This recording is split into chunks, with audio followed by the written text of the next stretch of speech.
It's me, Jelena, your Shakalang Alipin ng Salapi dito sa Saudi Arabia. So for today's video guys, ipaparinig at ipapakita ko sa inyo kung paano ako mag-English de Carabao. So, nung nakaraan kasi, tawag dito, kinausap ako nung nagpapasahod sa akin na binata na anak ni Tanda. Sabi niya is, makita ko sa taas, sa apartment na pinapaupahan nila. Yung kabilang side naman, last year kasi, ay nung nakaraang summer, yung kabila ang pinaayos nila. So, may umuupa na doon.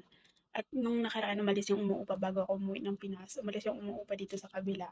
So, pinarenovate din nila at nilinis. So, ngayon, ipa-final touch cleaning. Final touch na paglilinis na. Ako na yung kinausap niya. Kasi ayaw nung nanay nila. Kasi ayaw nga nun na napapagod ako or paraot pa rito kung saan saan naglilinis. Ayaw niya. So, bale, ano, sabi ni Tanda is kumuha na lang ng maglilinis na iba. Kumuha sila, pero kasi hindi nga daw maganda maglinis, ganyan-ganyan. Ang dami pa din daw madudumi. Tapos na hindi daw napunasan yung mga gripe, mga shower, bagong install daw yun. So, para lang clear talaga. So, sabi, kinausap niya ako palihim nung pumunta siya dito last week. Sabi niya, okay lang ba pag free time mo, yung free hours mo dito na wala kang ginagawa? Akyat ka dun sa taas. Tapos inandyan nun yung dalaga at saka yung nanay niya. Tapos sabi niya, dun muna kayo, may sasabihin. Ayaw niyang iparinig kasi pipigilan nga siya or sasabihin na wag na ako. Or sasabihin na hayaan na lang yon. Eh, yun kasi medyo maselan siya. Gusto niya, ayun nga, malinis tingnan, maayos. Hindi naman siya maselan, pero gusto niya yung quality ba ng ano, syempre professional kasi. Tapos, ayun na nga, to make the long story short. So, kinausap niya ako at sabi niya babayaran niya na lang ako. Pero di naman siya nag-indicate kung magkano. Di rin naman ako nag-indicate kung magkano. Tapos sabi ko, sige, walang problema. Kasi, yun nga, wala naman masyadong gamit yun. Ano na yun, tawag ito, yung area lang talaga. Walang kagamit-gamit kahit na konti. So, mabilis lang siyang linisan. And then, di narinig ng nanay niya. Tapos, kinausap ako ng nanay niya na, ah, ng isang araw, wag na daw ako maglinis dito sa loob ng bahay at sa labas. Yun na daw yung sikasuhin ko para matapos na agad. Para hindi daw ako parito. Tapos, nung yung naglinis ako, makita ko doon. Ang kaso, kailangan kong bumaba ng 12 kasi magluluto ako ng lunch ng dalaga. So, bumaba ako at hindi na ako nakabalik. So, babalik pa sana ako kasi may tatapusin ako. Pero hindi na ako pinabalik kasi ito na nga yun, ang conversation namin. Nag-report ako sa kanya ng ginawa ko. Binidyo ko yung area, yung nalinisan ko at nag-report ako sa kanya.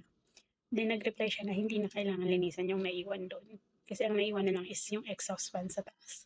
So sabi niya hindi na kailangan. So ipapakita ko sa inyo kung paano ako nag-send sa kanya ng video. At pakinggan niyo kung paano ako mag-English de Carabao. Nagatawa ako habang pinapakinggan ko yung sarili ko. Wrong grammar na, mali-mali pa yung pronunciation. Ewan ko paano niya naintindihan. Pero kasi basic lang naman. Tapos tinanong ko pa siya kung naintindihan niya. Sabi niya, oo daw, naintindihan naman daw niya. So ito yun guys. Pakita ko sa inyo.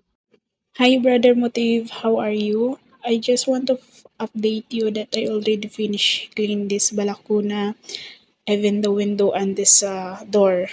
But also all the floor I mop and all the bathroom I clean already. This faucet and toilet bowl and shower and even the drainage. I already cleaned the drainage and the glass of this toilet. And all the floor I mop, but there's still some stain. I don't know it already go or still there. All the kitchen cabinet drawer and this up I clean also, but there's some white. It don't remove this black one. And the floor there's also a scratch and the stain. It's not go.